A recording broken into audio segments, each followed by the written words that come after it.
مرۆڤایەتی سەدان ساڵە خۆی سەرقاڵی دۆزینەوەی رازەکانی کۆمەڵی خۆر کردووە. جوڵەکانی دنیا و ئەستێرەکان، رازی خۆر، کامیان بە چواردەوری کامیاندا دەخولێنەوە، هەردەم لەژێر پرسیاردا بووە. سەرچاوەی ئەم هاوسەنگیە دەراسە و وزەیەی تێیاندایە چییە؟ ئەمەشیان تازە دروست کراوە. شاکارێکی زۆر ناوازەیە، بە شێوەیەکی زۆر پرۆفیشناڵانە دروست کراوە. ئێمەش ئەو بینەرانەین کە نابینرین، بەڵام دیسان هەسارەکان لێرەدا لە بۆشایی ناخولێنەوە، بەڵکو لە ژێرەوە چەند پایەیەکی ئاسنیان پێوە بەستراوە. ئێستا بادابەزینە ئەو بەشەی مۆدێلەکە کە لەسەرەوە نابینرێ. گەرەم میکانیزمە ئەندازەییە نەبوایە کە بە شێوەیەکی هەستیارانەی دەراسا دروستکراون، ئەوە ئەم دیمەنە شێعرە ئاسایانە دەهاتە ئاراوە. با ئێستا بچینە سەر دیمەنە ڕاستەقینەکەی، هاوسەنگی دینامیکی، هاوسەنگکردنی بەردەکان. ئەویش بریتیە لەو یاریەی کە بەردەکان بخەیتە سەر یەکتر و هاوسەنگی نێوانیان بدۆزیەوە. بە یەکێک لە وەرزشەکانی ناو سروش دەژمار دەکرێت، کارێک کە چەندین کاتژمێری دەبێت زۆر بە وردی ناوەندی کێشی هەر یەک لە بەردەکان دیاری بکەی. هاوسەنگیەکە دەشێت ماوەیەکی کورت بخایەنێ، بەڵام بەردەوامبوونی ئەستەمە. ڕەشەبە و کارکردە دەرەکیەکان ئەم هاوسەنگیە تێک دەدەن. لە تەنە وەستاوەکاندا فەراهەمکردنی هاوسەنگی ئاسانترە، بەڵام گەرتەنەکان جوڵە و خێراییشیان هەبێ دۆزینەوەی هاوسەنگی بە شێوەیەکی دەراسا سەخت دەبێت. لێرەدا تاقیکردنەوەیەک دەکات بۆ پیشاندانی ئەو سەختیەی لە هاوسەنگمانەوەی کۆمەڵی خۆردا هەیە. سەرەتا خێرایی موگناتیزە بچووکەکە زیاتر دەکات و ڕێگری دەکات لەوەی بە گەورەکەوە بنووسێت. بەڵام ئەم هاوسەنگیە هەتاکەی درێژەی پێدەدرێت. یاسا فیزیاییەکان گەر لە ڕێگەی عەقڵ و هێزەوە سەرپەرشتیان نەکرێ، ئەستەمە بتوانن هاوسەنگی بدۆزنەوە. یاسا فیزیاییەکان و هاوچێشەکانی هەر لە خۆیانەوە ناتوانن زنجیرەیەک جوڵەی هاوسەنگ و بەرنامە بۆ داڕێژراو ئەنجام بدەن. ئەو هاوسەنگیەی چرکەیەک دەخایەنێت هاوسەنگێکی کاتیە. بەڵام ئێمە باز لە هاوسەنگێکی بەردەوام دەکەین. ئایا ئەو هاوسەنگی بە عەقڵ ڕێک نەخراوە، لە ڕێگەی هێز و دەسەڵاتیشەوە جێبەجێ نەکراوە، دەتوانێت بەردەوام بێ؟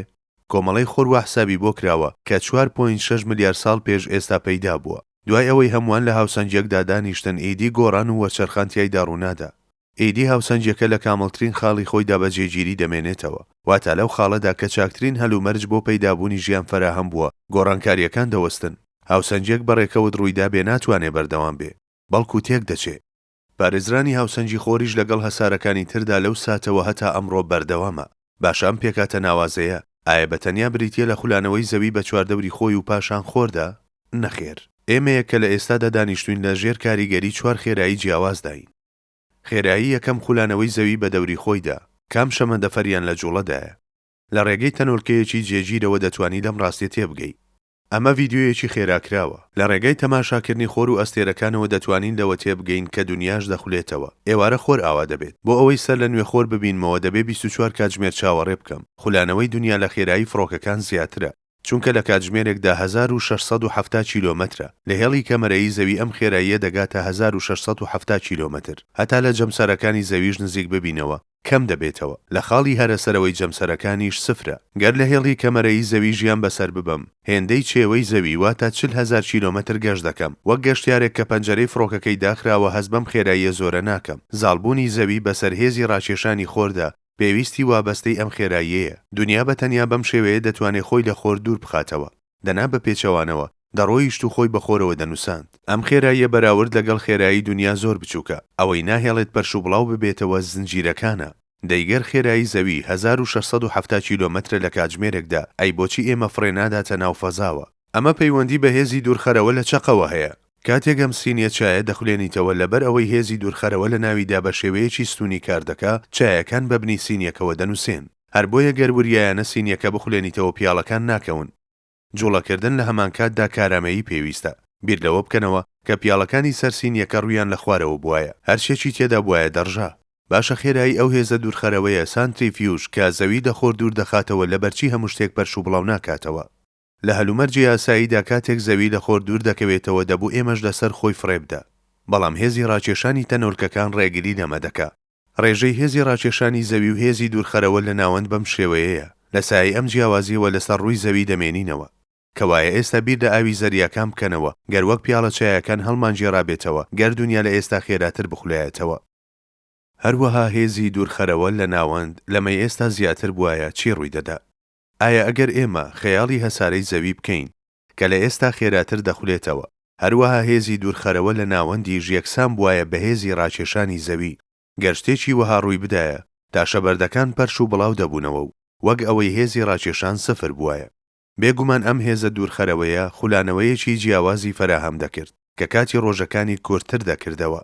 هەروەها ڕۆژی دنیاکەمان نزیک دەبووەوە لەوەی کاتژمێر و نیوێک بخایەنێ. لە هەسارەیەکی لەم شێوەیەشدا زۆر بە ئاسانی دەتوانیت هێڵی کەمەرەیی بەجێ بهێڵیت و بفری بۆ سەرەوە. هەڵدانی موشەکەکانیش کارێکی ئاسانتر دەبوو. هەروەها تاشەبەردەکانیش لەگەڵ ئێمە دەفرین بۆ سەرەوە. گەر دنیا بە خێرایی کاتژمێر و نیوێک بخولایەتەوە، ئەوە ڕەنگە تەواوی تاشەبەرد و تەنەکانی تریش پارچە پارچە بوونایە و بەرەو ئاسمان بفرینایە. ئەگەر دنیا لەم خێرایی ئایدیاڵی ئێستا خێراتر بخولایەتەوە، ئەوە هەموو شتێک ژێرا و ژوور دەبوو. بەڵام شتی وەها ڕوونادا. هەر بۆیە دنیا وەک بێدەنگترین کەشتی ئاسمانیە. خولانەوە بە چواردەوری خۆردا. دنیا وەک ئەوەی بە چواردەوری خۆیدا دەخولێتەوە، لە هەمان کاتدا بە چواردەوری خۆریشدا دەخولێتەوە. دنیا بە ماوەی ساڵێک ئەم خولانەوەیەی چواردەوری خۆی تەواو دەکات. دووری زەوی لە خۆرەوە 149 ملیۆن و 597,870 کیلۆمەترە. دەتوانین بە 150 ملیۆن کیلۆمەتر ناوی ببین. لە هاوچێشەی چێوەوە دەتوانین بگەین بەو دەرەنجامەی کە زەوی هەموو ساڵێک 940 ملیۆن کیلۆمەتر ڕێگە دەبڕێ. کەوایە خێراییەکەمان 107,200 کیلۆمەترە لە کاتژمێرێکدا، واتە 107 جار لە خێرایی فڕۆکەیەک خێراترین.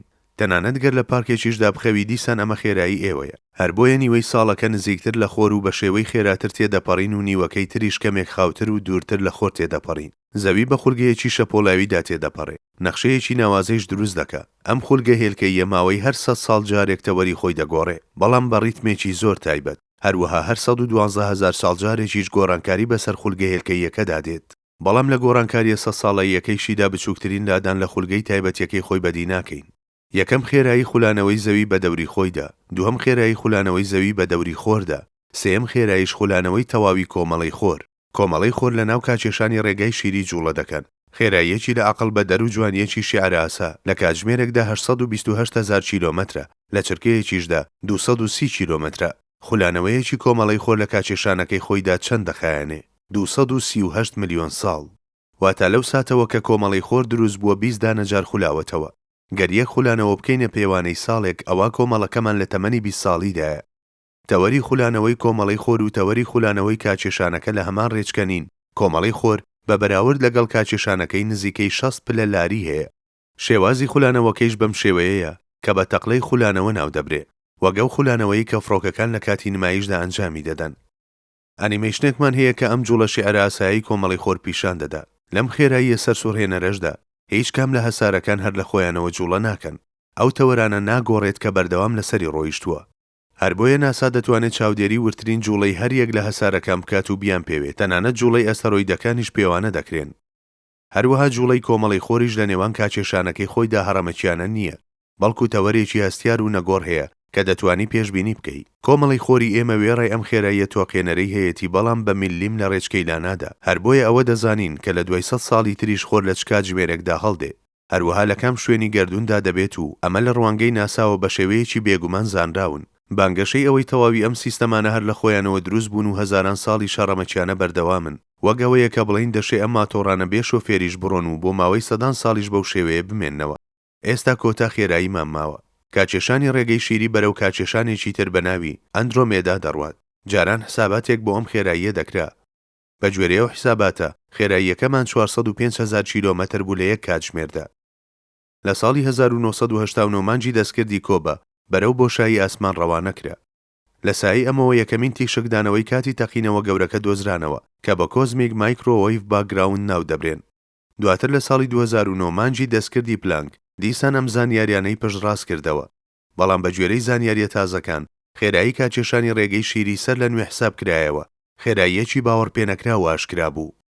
خێراییەکی سەرسوڕهێنەر 2,268,000 کیلۆمەتر لە کاتژمێرێکدا، واتە لە یەک چرکەدا 630 کیلۆمەتر. لەم سۆنگەیەوە دەتوانین ئەو خێراییەش ئەژمار بکەین، تەنانەت لەو کاتەیشدا کە لەسەر کورسیەکەمان دانیشتوین.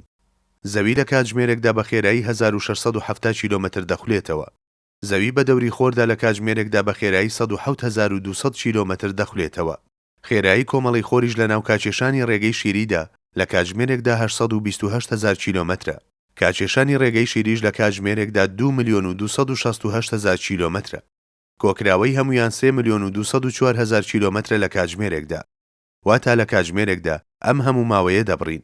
واتە ئەو ڕێگایی فڕۆکەیەک لە کاتژمێرێکدا دەیبڕێ، ئێمە لە چرکەیەکدا دەیبڕین. ئێستا باژمارەیەکی زیندووتان پێ بدەم. ئێستا ئێوە ماوەی 13 خولەکە تەماشای ئەم ڤیدیۆیە دەکەن. لە ماوەی ئەم 13 خولەکەدا چەند ڕێگەمان بڕیوە؟ 694,000 کیلۆمەتر. ئەمەش دووریەکە هێندەی ئەوەی بچیتە سەر مانگ و بیتەوە. بەم خێراییە هێندەی 17 جار بە دەوری زەویدا دەخولەیتەوە. واتە لە سەرەتای ڤیدیۆکەوە هەتا ئێستا ڕێک 694,000 کیلۆمەتر ڕێگەمان بڕیوە. ڕۆجێر پێرنۆس کە فیزیازانێکی بەناوبانگە و خاوەنی خەڵاتی نۆبڵە باز لەوە دەکا کە تەواوی پارچەکانی ناو گەردوون پەیوەندیان بە یەکتریەوە هەیە. هاتنی شەو و ڕۆژ بە دوای یەکتردا، هاتنەدی ئەمەش وەک سەرنجامی جوڵەی خۆر لە ئاسماندا، پێگەی خۆر و گۆڕانکاری وەرزەکان، دواتر کاریگەری ئەمانە لەسەر بەرگەڕ و پۆشی زەوی و هەڵسوکەوتی گیانداران، هەروەها پەیوەندی نێوان مانگ و خۆر کە لە پەیوەندیەکی ئەندازەییانەوە سەرچاوەی گرتووە. تەواوی ئەمانە ڕازی جوڵەی ئاڵۆزی تەواوی هەسارەکان و ئەو سیستەمە بەردەوامی هەیەنە پیشان دەدات. پێنڕۆژ لە هەمان کاتدا حساباتێک دەکا بۆ ئەو ئەگەرەی کە گەردوون هەر لە خۆیەوە دروست بووبێ. ئەگەری بیرکاریانەی ئەوەی تەواوی کۆمەڵی خۆر و زیندەوەرەکانی ناویشی لە سەرنجامی پێکدادانێکی هەڕەمەکیانەی تیشکدانەوەکان دروست بووبێتن، بریتیە لە ژمارە 10 بەتوانی 10 ئەویش توانی 60 هەبێت. واتە دەبێ سەتان ژمارە دەڕیس بکەین و کەڕەتی یەکتریان بکەین. مایکل فەرەدای کە فیزیازانێکی بەناوبانگە و یەکەم داینەمە و ماتۆڕی کارەبایی دۆزیوەتەوە، تەواوی گەردوون بە کتێبێک دەچوێنێت و بەم شێوەیە کۆتاخاڵ بۆ قسەکانی دادەنێ. بەدیهێنەر لە ڕێگەی ئەو هێزانەوە کە کاریگەری لەسەر ماددە دادەنێن گەردوون بەڕێوە دەبا. ئەو کتێبی سروشتەی کە دەبێت بیخوێنینەوە بە دەستی پەروەردگار نووسراوە.